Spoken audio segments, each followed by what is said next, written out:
and welcome back to another episode of Just Gay Stuff podcast. I'm Lauren. And I'm Jess. The face you just made. I know. I'm trying to get in the groove because, you know, we always record these late at night and I feel like we have to really pump the energy up to make sure that we're appealing to our listeners. Yes, we do have to pump up their energy. Because sometimes, you know, we get into a bit of a slump and I notice the both of us start to settle into the episode and then we start talking like this. We're just comfortable. And I'm like, we cannot be like that. We need to be bringing the energy, bringing the heat. Bringing the pump. You sounded like Roz from The Incredibles. No, from Monsters Inc. I'm always watching you. Always watching. Always watching.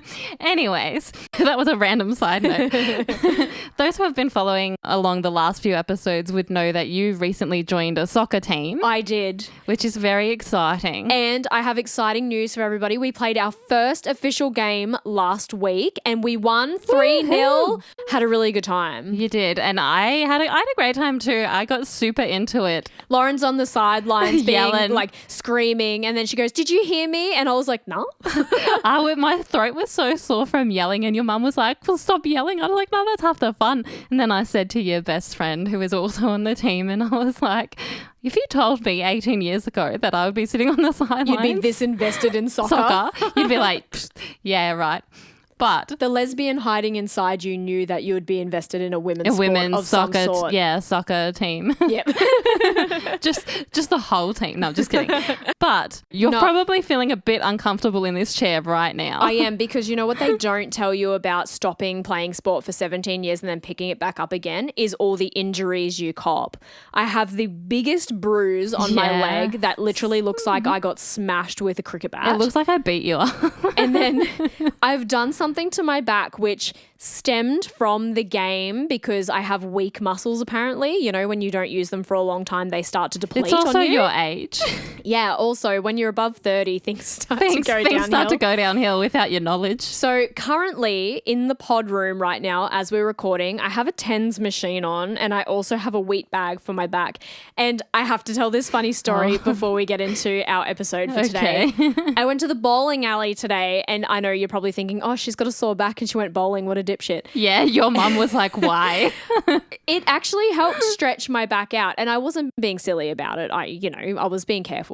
Anyway, I had these Denko Rub heat packs like stuck to my skin and they're supposed to give like up to 8 hours of relief. Oh, wow. It's like having a heat pack like stuck to you. Yeah. Anyway, one I had on my upper back and it came unstuck. So what I ended up doing was like folding it in half and tucking it in the back of my pants. Yeah. And then I went to the toilet and I forgot that it wasn't stuck to me. So I pulled my pants down to go to the toilet and it fell into the toilet. Oh my God. And I was horrified because I was like, I can't leave it there. Were you in that like, shit, what do I do Yeah, moment? because I was like, I can't leave it there because I can't flush it because it'll block their system and then it'll make me feel really bad. Like you just can't do that.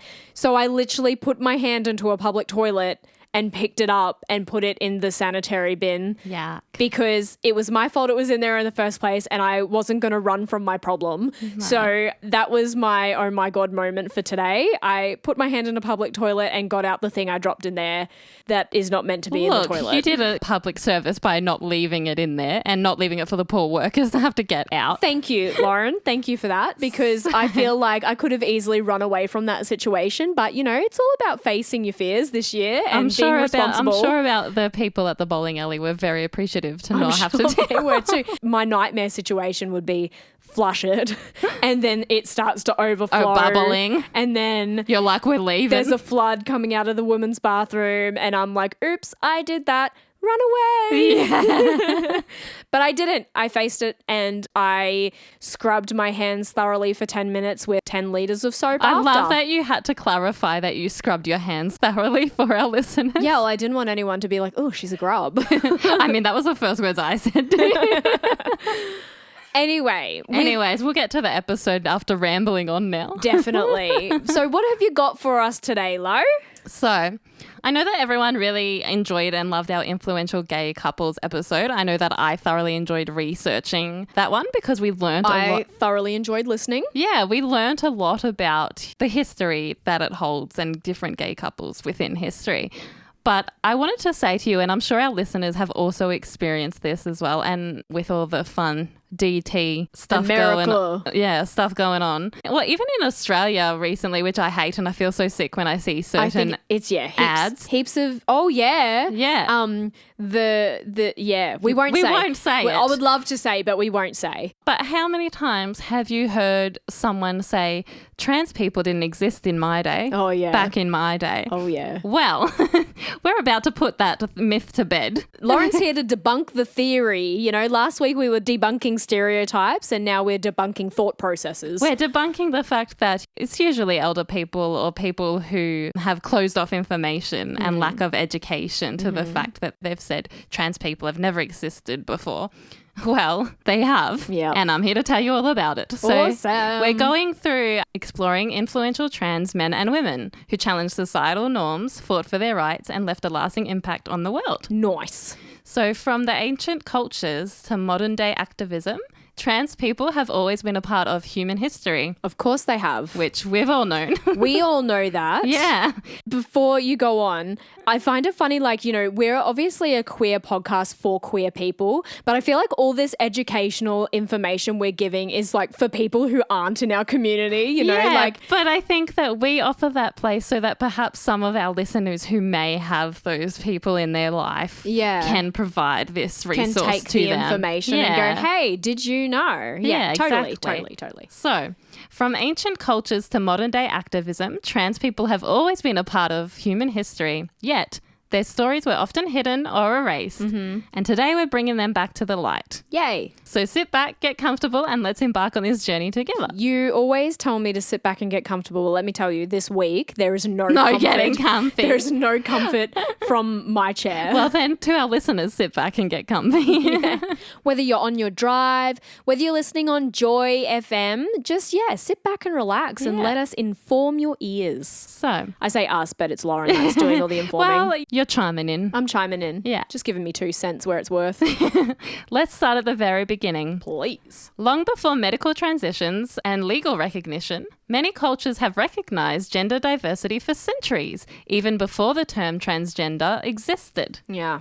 Some of these ones, when I researched this, actually surprised me because the places or the geographic location you would expect them to be so against. Yeah. So I was very surprised. But is this also what we've spoken about before, where it's only in the recent, say, not 100 years, but it's like from the 50s on, like we spoke about when the McCarthy effect came in, that everyone suddenly had a problem? Yeah, exactly. Yeah. So it is very similar to that. Yeah. Something shifted in community that really made people hide. Yeah. Yeah.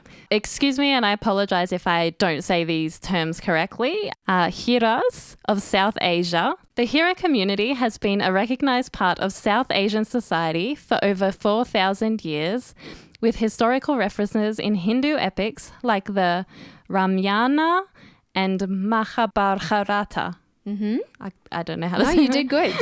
You did good. Hiras are often described as a third gender, distinct from men and women, and many identify as transgender, intersex, or eunuchs. Wow. There you go. In Hinduism, Hiras are linked to the deity Bhakhara Mata, a goddess associated with transgender identity.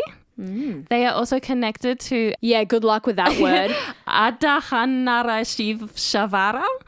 I think that was pretty good. Yeah. Good, actually. I tried.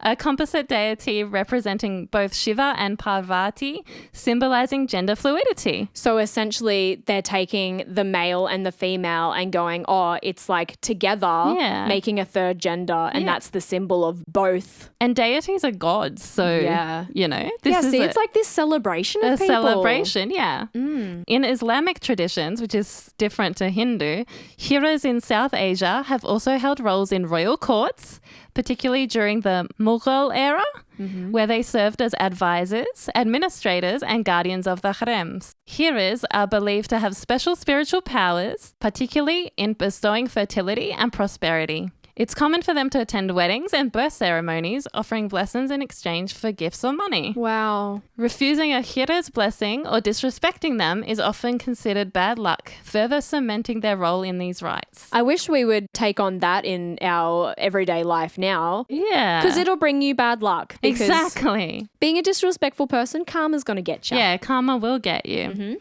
So again, despite their long-standing cultural presence, hearers often face discrimination and social ostracization and legal struggles. India, Pakistan, and Bangladesh have all taken steps to recognize the third gender legally, but stigma persists, particularly in employment and healthcare access. Well, That's really sad. And see, again, the India surprised me. well, it's like in one section you're saying history has celebrated these people, but now in the modern day, Yeah. that celebration has got a stigma about it, and then we're still being shunned by society. I say we, I don't mean me as a transgender person, but I mean as part of the queer community. You know, we all Yeah. exist and coexist together.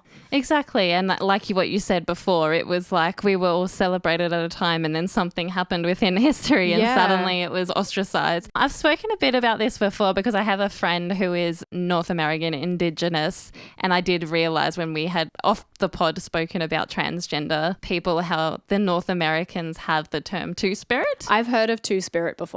So the term two-spirit, coined in 1990 at an Indigenous LGBTQ+ conference, refers to individuals in many Native American and First Nations cultures who embody both masculine and feminine qualities. However, this concept existed for centuries under various tribal names before colonization. Yeah. Is this where it changed? Like colonization colonization suggests that that's where we had social norms, It right? was the white man. Yeah.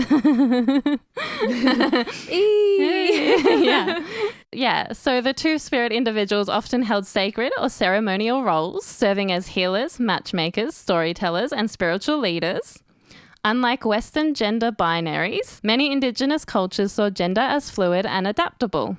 I don't see why it has never been. No, neither. I don't get it. But then we grow up in the part of society that does accept, and we are open to fluidity and all these things. Yeah, exactly. The Navajo recognized Nadlihi, individuals who transitioned between masculine and feminine roles. Mm-hmm. The Lakota had Winkte, typically assigned male at birth but living in feminine roles as fulfilling important social and spiritual responsibilities. Mm-hmm.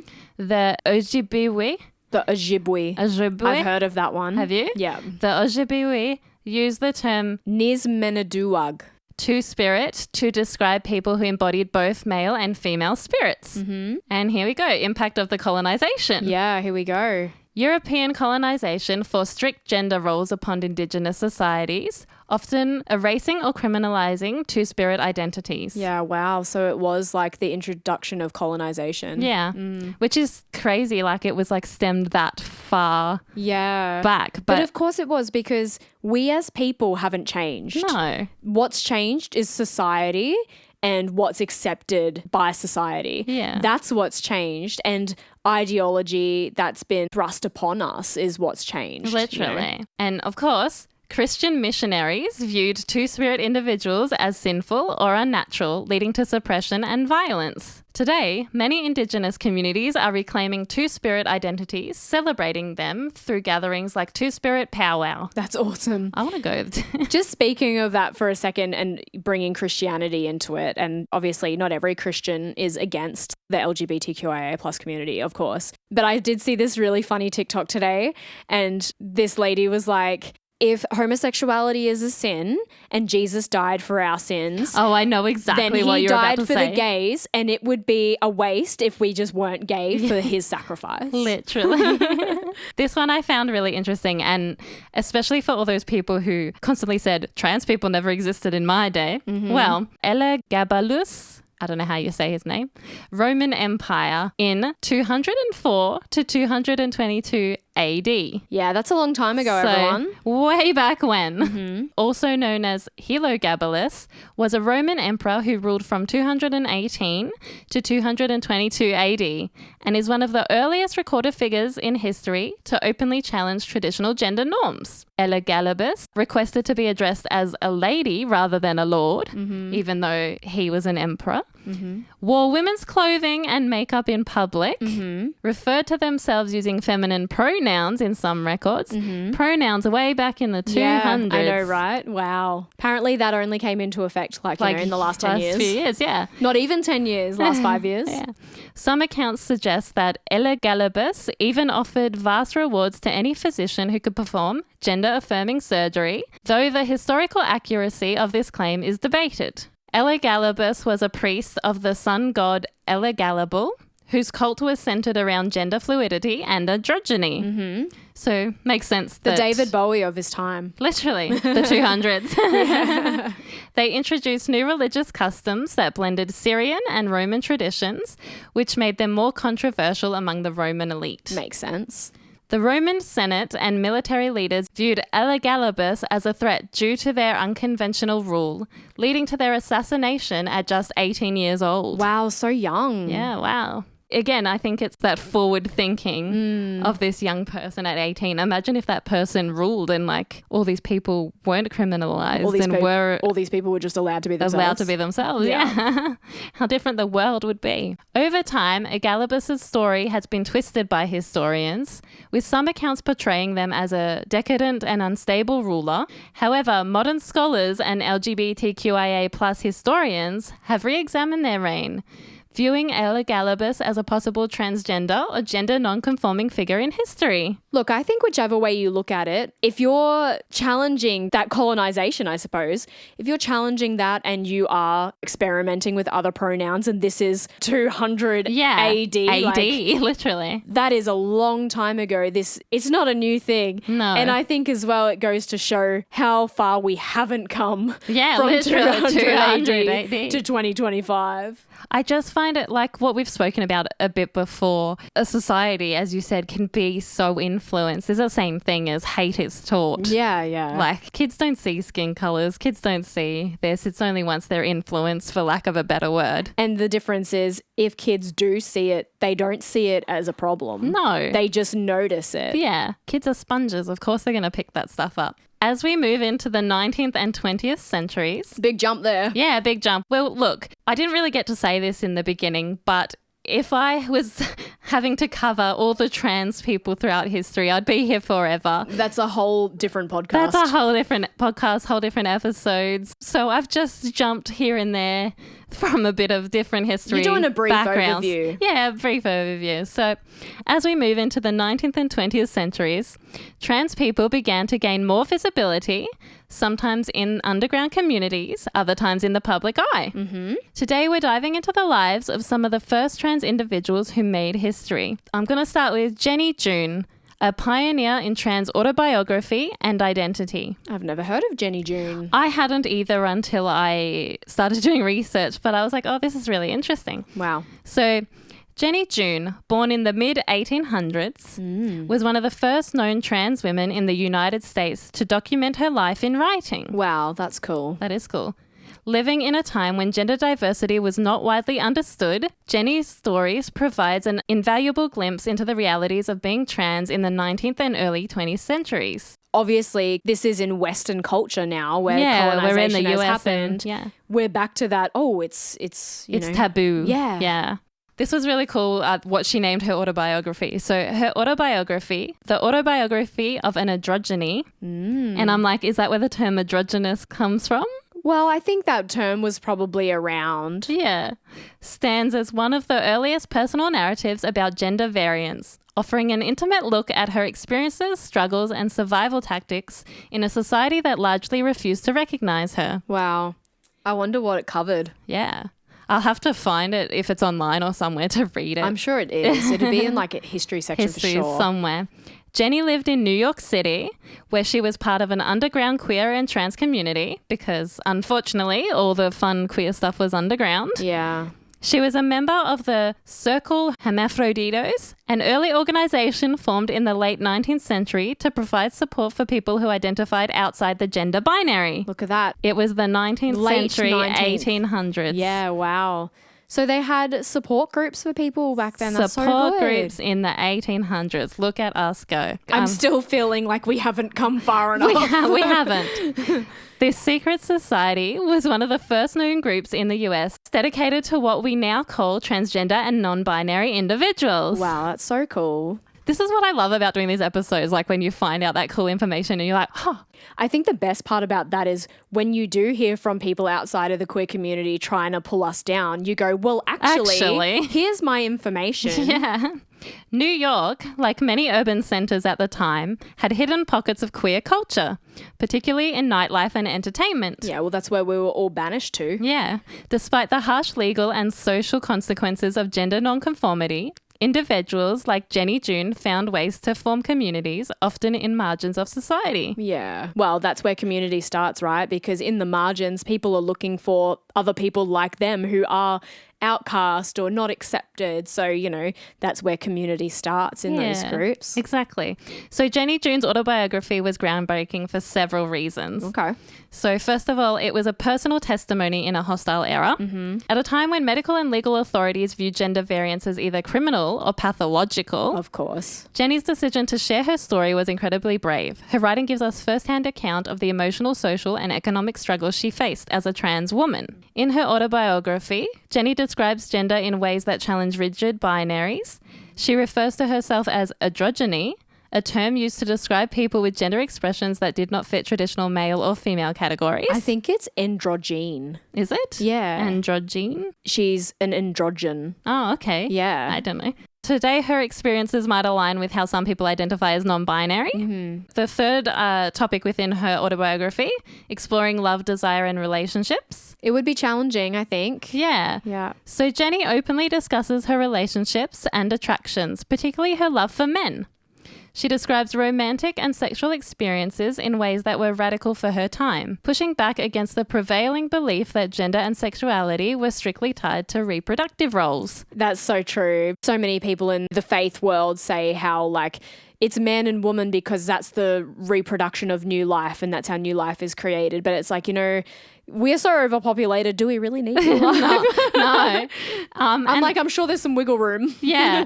And the final topic within her book, I guess, that she discusses is survival strategies and community support. Mm. Like many gender non-conforming individuals of her era, Jenny had to navigate a world where expressing her identity could lead to violence, imprisonment, or forced institutionalization. Yeah, we know that all so well because it was considered mental illness. Yeah. So she writes about the strategy she used to survive, from passing as a male in public spaces to relying on queer and trans networks for safety and companionship. So Jenny actually left quite an impact on the trans community back in the day and even now, even though we hadn't heard of her. I'm sure other people within the community would have. Yeah, her story's probably been handed down through people, for sure. So Jenny June's autobiography remains a rare and invaluable document of trans history. While many LGBTQIA+ histories have been erased or ignored, because they have, her words survived. That one. Her words survived. Yeah. As a testament to the existence of gender diverse people long before modern terminology existed. Her reflections on gender, love, and identity remain deeply relevant today. In a world where trans people still face discrimination and erasure, Jenny's story is a powerful reminder that trans history is not new. See? Not new. Not new, everyone. Not new. Trans people have always existed, fought for recognition, and left behind records of their lives. And I think if you can get your hands on those records, it's also a testament to how well they have survived throughout the decades to, you know, keep passing that information on and just educating the world around you. Yeah. This next person, I actually knew, like not personally, but when I was researching it, I was like, this name sounds really familiar. Anyways, I'll get into that in a minute. Okay. So the next person I wanted to discuss was Lily Ebb. Lily Ebb was a Danish transgender woman and a painter who became one of the first known individuals to undergo gender-affirming surgery. Wow. Yeah. Actually, I know this person. You will. Yeah. Born as Einar Magnus Andreas Wegner in 1882, so the 1800s again, in Vejle, Denmark, she pursued a career in the arts, studying at the Royal Danish Academy of Fine Arts in Copenhagen. Wow. She married fellow artist Gerda Wegner in 1904 and the two gained recognition in the art world, with Gerda specializing in fashion and portrait illustrations. Was Gerda a girl? Yes. Wow. This is awesome. Yeah, it's cool. While working as an artist, Lily frequently modeled for Gerda, Wow. often dressing in women's clothing to serve as a subject for her paintings. Over time, she began to understand that her true identity was that of a woman. Wow. So like modeling for her girlfriend, Yeah. she realized that she Was in had fact all this a feminine woman. energy and Yeah. was a woman. Yeah. Wow. This realization led her to live increasingly as Lily, though societal norms and legal barriers at the time made it extremely difficult to transition. Of course it did. However, in the late 1920s, Lily sought out medical intervention into transition. At the time, gender-affirming surgeries were highly experimental, I can imagine. and Lily became one of the earliest known individuals to undergo a series of procedures in Germany under the care of Dr. Magnus Hirschfeld's Institute for Sexual Science in Berlin, and later at a clinic in Dresden. Wow. So the surgeries that this doctor performed were performed between 1930 and 1931, and these included orchiectomy, Orchiectomy. Yeah. removal of the testes, pinectomy, removal of the penis, vaginoplasty, construction of a vagina, ovary and uterus transplantation, an experimental and ultimately fatal procedure. Wow. So think about that fact, like, you know, Yeah. 1800s to 1900s, the first person that history knows of to have all these gender Affirming surgeries. Yeah.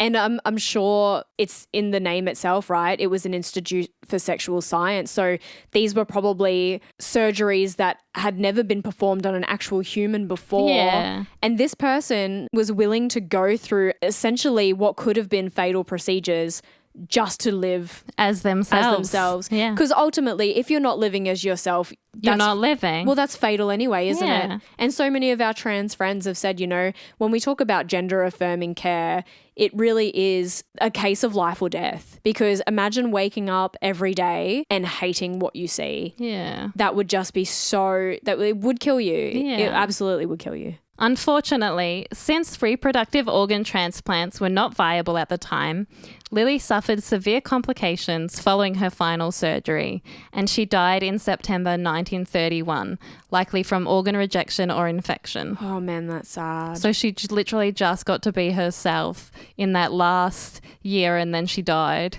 I still want to say she at least died trying to become who she wanted to be. Yeah, authentically being herself. And not living who she didn't want to be. Yeah. Before her death, Lily was legally recognized as a woman in Denmark Oh, that's so special. and had her name and documents changed. She was also granted permission by the Danish king to dissolve her marriage to Gerda, as same-sex unions were not legally recognized at the time. Lily expressed hopes of marrying a man and living a quiet life, but her health declined before this could happen. yeah, that's so sad. It is sad. It really is. And you know, the haters would say, well, if she didn't try to have that surgery, she'd still be alive and she would have been able to do that. Well, no. No. Because she would have been living in a body that was not hers and she would have been miserable. She would and have that was hurt not herself living. anyway, so... Yeah. And that's the other thing. I don't know if you have that in this episode where people were denied gender affirming surgery. They tried to perform it themselves. No, I didn't have that in this episode, but that is a thing that Well, I've seen. Yeah, I want to just touch on that really quickly. People did try and perform gender affirming surgery on themselves. And of course, those people aren't doctors or physicians, so it didn't go correctly. It's kind of the same as when abortion is illegal and people feel stuck and they try and do it themselves. It's fatal. And that's just really sad that there was no one there to help them in that time. Yeah. So this kind of comes back to where I was like, oh, I know this person. Yeah. So Lily Ebb's story remained largely unknown for decades, but gained renewed attention with the publication of Man into Woman in 1933, a book based on her diaries and letters. Later, her life inspired the 2000 novel The Danish Girl by David Eberhoff, which was adapted into a 2015 film starring Eddie Redmayne. Yeah, that's right. Have you seen that film? I've seen bits of it.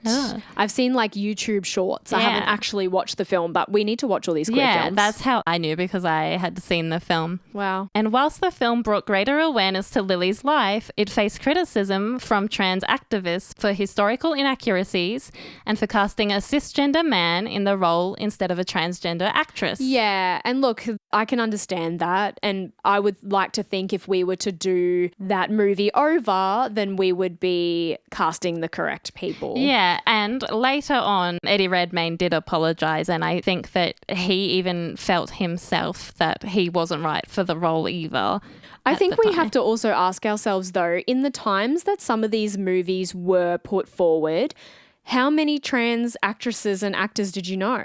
Yeah, exactly. Not a lot. Not a lot were at the forefront. Or a lot of them were young and haven't been up and coming yet. Yeah, so you also have to ask yourself, well, who was out proudly and living their truth at that time that people were, you know what I'm saying? Yeah, I know what you're saying. So Lily Ebb's courage helped pave the way for the future advancements in transgender healthcare and visibility. Her experiences, though tragic, contributed to medical discussions on gender identity and surgeries. Today, she is recognised as an important figure in trans history, LGBTQIA+ rights, and medical history. That's so special. So she essentially started the conversation for doctors to be like, hang on, how can we do something to help these people? And think about that surgeon too. He obviously got those first few surgeries right for her to be living as her true self until 1931. So then it's like, okay, where did I go wrong? How can I help the next person? Yeah, exactly. And she got the ball rolling. And, it was only 1931 for that last surgery. So look how far medical advancement has come since then. Yeah, definitely. I'm just going to go into this next one now. So Michael Dillon was a pioneering figure in transgender history, known for being the first documented trans man to undergo a phalloplasty. Wow. That's pretty cool. Yeah. His journey was groundbreaking, not just for medical advancement he underwent, but also for his contribution to trans visibility and advocacy in a time when such topics were still taboo. Yeah, of course. Born Laura Maud Dillon in 1915 in the UK, Dillon struggled with gender dysphoria from an early age. As a child, he preferred traditionally masculine clothing and activities, often feeling disconnected from the gender he was assigned at birth. Mm-hmm. Despite these struggles, Dillon excelled academically and went on to study at Oxford University. After university, Dillon took a job at a Bristol garage, where colleagues recognised his masculine presentation and referred to him as one of the boys. However, his physical appearance did not align with his identity, which led him to seek medical intervention. So what you're saying right now is he went and got a job in the field he wanted to get a job in, and they just accepted him like that. Yep. And they didn't need to ask questions or be derogatory or be disrespectful. It was like, yep, you're one of the boys. You're one of the boys. Let's go. Wow. Yeah. Dillon's medical transition began in the early 1940s when he was treated with testosterone, which helped masculinize his features and deepen his voice. However, he sought further surgical intervention. He consulted Dr. Harold Gillies, a pioneering plastic surgeon who had developed reconstructive techniques for injured soldiers during World War I. Wow. Between 1946 and 1949, Gillies performed a series of surgeries on Dillon, making him the first known trans man to undergo a phalloplasty. Isn't that pretty cool? That's really cool. I'm just wondering, did he have to perform phalloplasties on certain soldiers because they were affected in that area? Because then he would have had that insight in, I've reconstructed genitals before, so as opposed to reconstructing, I can just construct. I know. Yeah. I think that's really cool to talk about and find that out. Definitely. I have not looked into the doctor more than this surgery, but knowing that information. That's the cogs that gets my brain turning. The brainwaves came from somewhere. Yeah. So beyond his personal transition, Dillon was an advocate for trans rights and healthcare. In 1946, he published Self, a study in ethics and endocrinology. Wow. one of the earliest known books discussing transgender identity from a medical and ethical standpoint. He argued that transitioning was a legitimate medical need and that transgender people should be treated with dignity and respect. Amen. That goes without saying. Amen.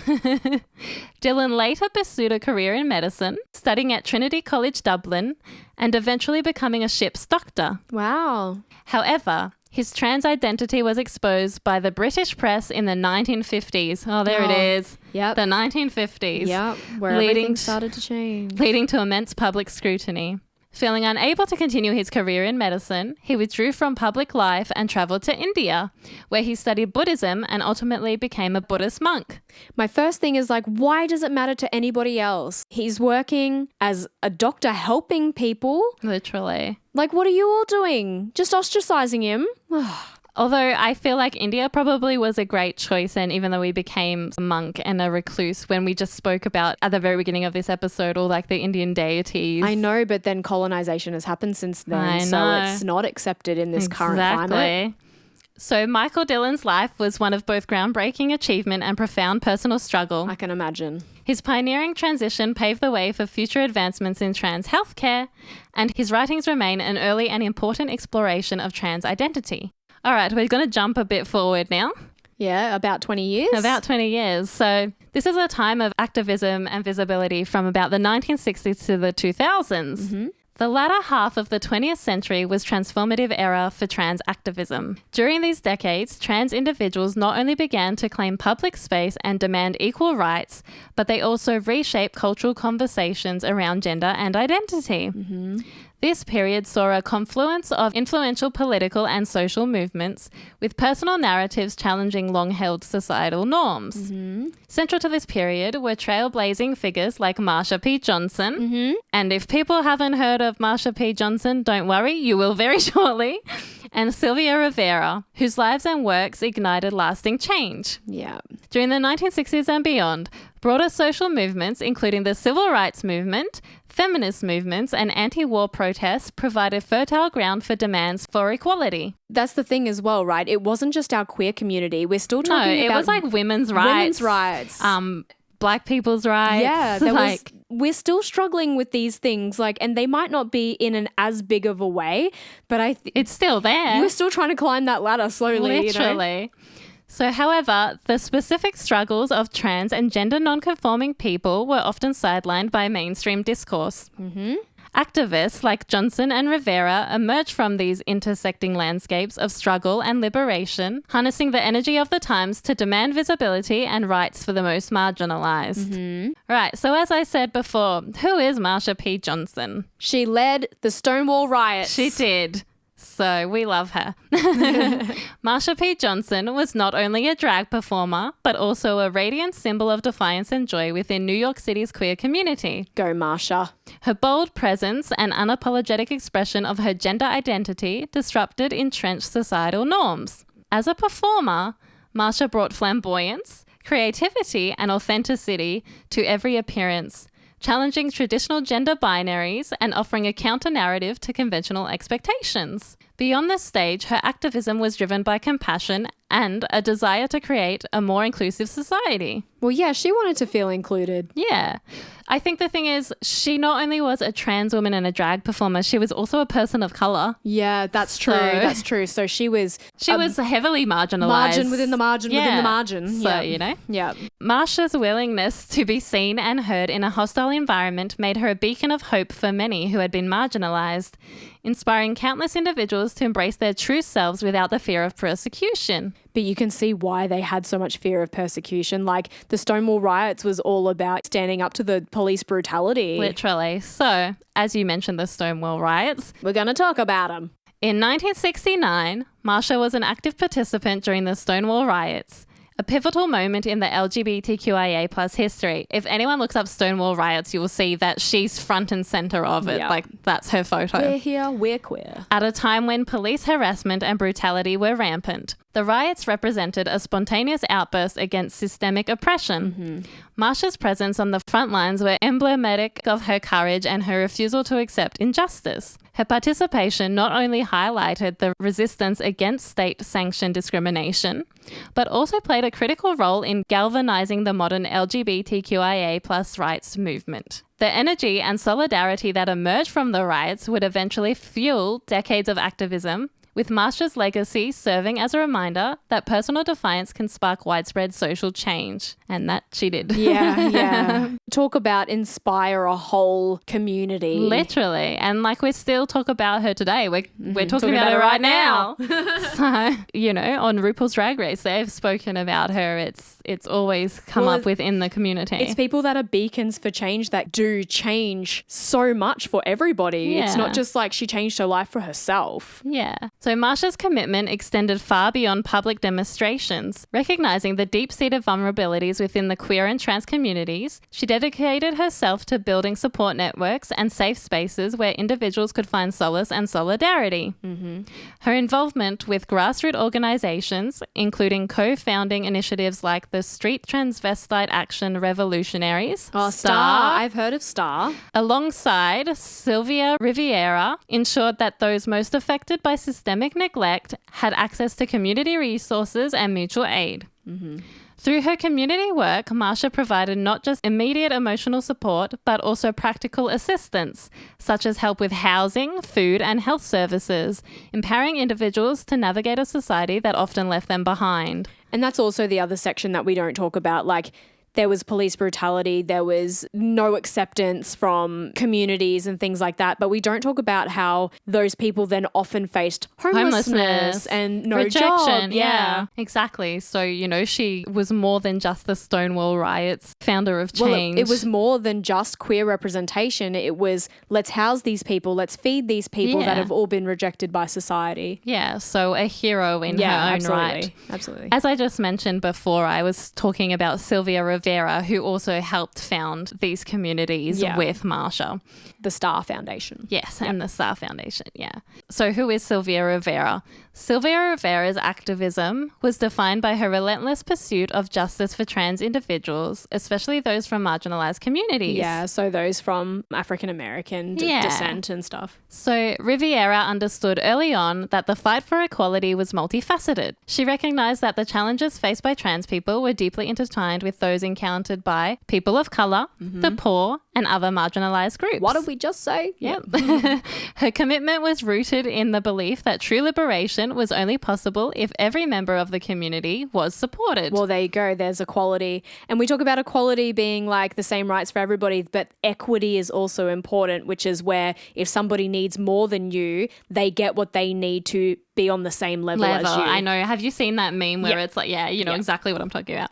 So Rivera was also very outspoken against any attempts to sideline trans issues within the larger LGBTQIA+ movements. Mm-hmm. She consistently argued that neglecting the struggles of trans individuals would only perpetuate systemic injustice. Mm-hmm. Her advocacy pushed the community to broaden its focus and address the full spectrum of discrimination, ensuring that no one was left behind in pursuit of civil rights. Yeah. I think that's the same thing we talk about as well, how within the community sometimes we people still have division. Yeah. Sylvia Rivera's practical activism led her to co-found organizations that directly address the immediate needs of the queer community. So the STAR community, alongside Marsha P. Johnson, Rivera helped establish STAR as a grassroots organization dedicating to supporting homeless, queer youth, and many whom were transgender and non-conforming. STAR provided critical resources such as shelter, food, and clothing, addressing the urgent needs of vulnerable community members who had been rejected by families and society. Yeah, see, that's the other thing. They're not just rejected by society, but like kicked out by family members. And that's why some of us become homeless in the first place. It's just that immediate family rejection. Yeah. The organisation also worked to spotlight systemic issues such as housing discrimination, healthcare access, and employment inequality, advocating for structural reforms to support long-term stability and dignity for trans individuals. Oh, I can imagine the discrimination. Yeah. So beyond STAR, Rivera was also involved with broader liberation movements. Her participation in groups like the Gay Liberation Front helped to elevate the voices of trans people in public protests and policy debates, linking personal struggles with larger societal calls for change. That's so good. Rivera's influence extended far beyond organising protest and establishing support networks. They always do, though. I feel like whoever's a public figure, they help other ways. Well, it's like they change more than just what they set out to change. It's Yeah. the inspiration for the other people around them as well. Yeah. Rivera was a tireless advocate for policy changes that recognised and protected the rights of trans individuals. She pushed for inclusion of trans issues in civil rights discussions and worked to ensure institutional reforms were reflective of the diverse needs within the community. That's important too. When we talk about census, how do you know how many people need support if you don't know how many people in this part of the world exist, you know? Yeah, exactly. Whether through public speeches, personal testimonies, or behind-the-scenes lobbying, Rivera was not afraid to confront powerful institutions. She challenged law enforcement, governmental bodies, and even parts of the LGBTQIA+ community that did not fully embrace a truly inclusive agenda. Her insistence on addressing systemic neglect has left a lasting impact, inspiring future generations of activists. Rivera's work laid the groundwork for ongoing discussions about intersectionality, influencing how modern movements approach the fight for equality with a broader, more inclusive lens. Sylvia Rivera's life was a testament to the power of fearless inclusive activism. Her commitment to ensuring that every voice in the community was heard not only advanced trans rights, but also redefined the broader struggle for human dignity. Rivera's legacy endures in the continued fight for intersectional justice, a reminder that every facet of identity must be recognised and celebrated in the journey toward more equitable society. That's what you said, an equitable society. Because, yeah, like I said before, there's equality and there's equity and they go hand in hand. Yeah. So that was all in like America and UK. Yeah. And of course, Australia has had their We have some very own homegrown ones. homegrown trans people. We recently did an episode on the wonderful Carlotta. So of course. Still hoping to get Carlotta on, everyone. Yeah, we'll get there one day. So I'm not going to talk about Carlotta right now because we already did an episode. So go back and listen to that one. But Australia has a rich and often challenging history when it comes to trans rights, with significant contributions made by individuals who fought for visibility, recognition, and equal rights. So let's break down the roles of these key figures and their contributions. Do it. So the first one, Roberta Perkins. Roberta Perkins was one of Australia's most influential advocates for the trans community. Born in 1940, she was a pioneering figure in the struggle for transgender rights in Australia. She founded the Gender Centre in Sydney in 1983, which was one of the first support organisations for transgender people in the country. Wow. The centre provided essential services such as counselling, healthcare referrals, and social support, addressing the challenges many trans people face. In addition to her work with the Gender Centre, Perkins was a strong advocate for legal recognition of trans individuals, pushing for policies that would improve the lives of trans people. Her work helped lay the foundation for trans rights in Australia, and she was remembered as a key figure in transforming the country's approach to gender identity issues. And that was in the 80s. That was in the 80s. And we're still struggling, everyone. We're still going. The next person is Estelle Asmodel. That rhymes. She was the first trans woman in the country to have her birth certificate amended to reflect her gender identity. Yay. A significant legal victory. Absolutely. Born in 1964, Asmodel became a well-known model, musician, and activist, using her platform to advocate for the rights of trans people. Wow. She has also been involved in various legal challenges to help bring about the change for transgender community, particularly in the realm of legal recognition and healthcare access. Asmodel's activism and success in the entertainment industry helped raise awareness and visibility for trans people in Australia, breaking down barriers both in public perception and legal frameworks. Yeah, and the legal frameworks is the part that really matters as well. It's like great for representation, but someone's also got to be like, you know, handing it to the man and being like, where is the change? Yeah, exactly. Although societal repression meant many trans people lived in secrecy for much of Australia's early history, there are recorded instances of trans and gender diverse people in the colonial period. The earliest mentions of trans individuals in Australia are difficult to pinpoint, but some accounts exist of gender non-conforming people living among Indigenous communities. Yeah, of course. Or as part of the colonial population. Many of these individuals were forced to live hidden lives due to societal and legal pressure. However, as decades progressed, figures like Roberta Perkins and Estelle Asmodel began to emerge as visible advocates for change. These pioneering figures and the organizations they helped establish were vital in changing public opinion and legal frameworks around gender identity. Over the years, their efforts led to greater recognition and visibility for trans people in Australia. Legal reforms, including the ability for trans people to amend their birth certificates and access to gender-affirming care, were the result of decades of advocacies from figures like Perkins and Asmodel. Today, trans visibility has dramatically increased, and this progress is largely due to the efforts of groundbreaking activists, performers, and leaders who have used their platforms to shed light on the diverse experience of the transgender community. Now, I've got like a few notable transgender people from the modern world. I'm just going to go in dot points because otherwise I'd be here all day if we went into deep dives. So the first person, and I think if you've watched Orange is the New Black, you will know this person, Laverne Cox. I think Laverne Cox was the first transgender actress that I saw on TV that wasn't Carlotta. Yeah. Janet Mock.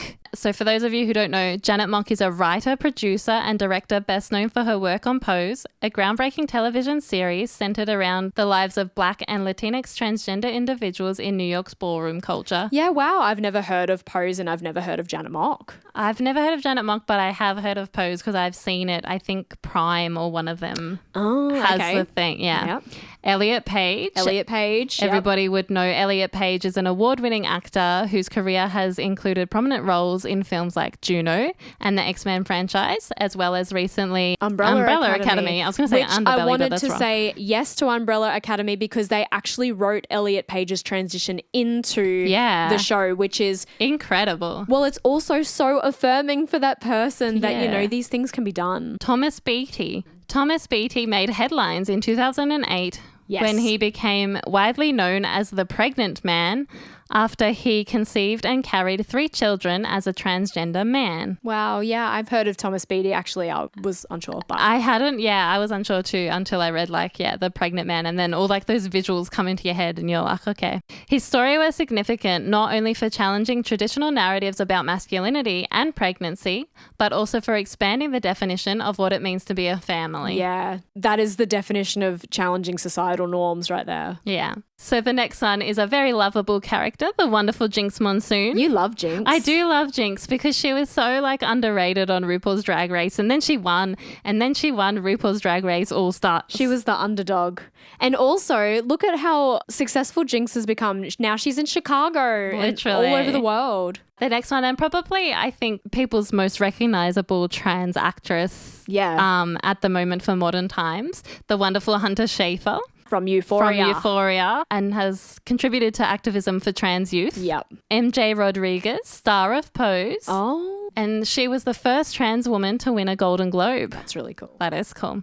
Kim Petras, which I did know. Yeah, I knew Kim Petras. Pop singer and first openly trans woman to win a Grammy. Wow. Unholy with Sam Smith. That is a great song. That's right. This is really cool too. Laura Hubbard, a New Zealand weightlifter, and was the first openly trans woman to compete in the Olympics. Wow. Chris Mosier, first openly trans athlete to compete in the US national team. Wow. Sarah McBride, first openly trans state senator in the US for Delaware. Wow, isn't that quite a feat at the moment? Yeah.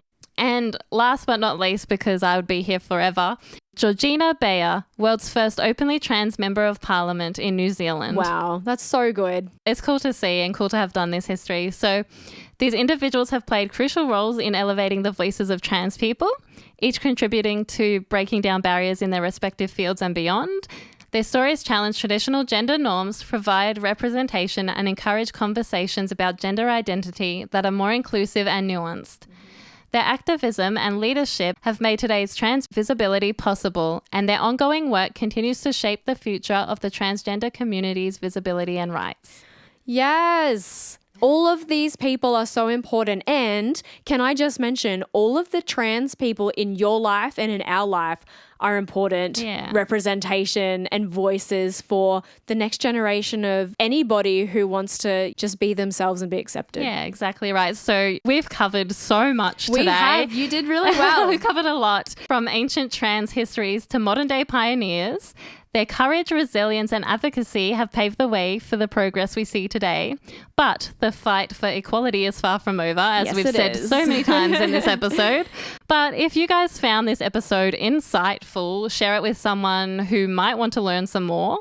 Trans history is human history, and it deserves to be told, honoured, and remembered. Yes, what a great way to end that. And I just wanted to say to our audience, do you guys have a trans hero that we didn't mention and can let us know either via email at justgaystuffpodcast@gmail.com or on our socials is probably the easiest way to get to us. Yeah. Leave a little comment below and let us know about some of your trans heroes. Yeah, let us know because we would definitely want to know about the people that are important to you. Yes. And so I suppose that's it from us for this week. That is it from us. Another historical episode that wasn't as depressing as normal. No, it wasn't as depressing. And I know that history is not light, but I tried to give the positive side of It was things. good. It was fun. And I loved learning it from you. Aw. So until next week, I guess you better remember to stay gay, motherfuckers.